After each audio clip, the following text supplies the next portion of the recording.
Hey, this is Luke McGee. Welcome to my staircase renovation. The original staircase had this old laminate covering it. I don't generally like laminate on stairs, but this stuff was particularly old and worn down. There's also these bulky brick banisters which really obstruct the light and make the space feel smaller. So I marked them out and then got rid of them completely. Got some mortar and touched it up, ready for the new banisters that I was going to be putting in. I'm custom making these banisters out of steel, and the upstairs one is straightforward, but the downstairs was going to be from the roof to the floor of the banister, so it's going to be a little bit more tricky.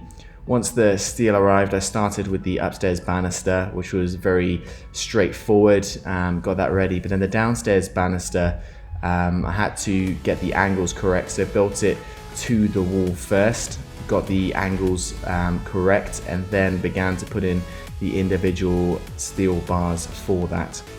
Once that was done, I could move on to rip out the rest of the laminate on the stairs and get ready to tile the stairs.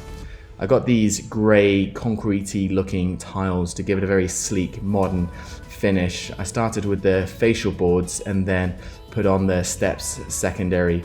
Once they were on, all I had left to do was to grout the tiles, touch up the walls, and the stairs and the banistering rails were done.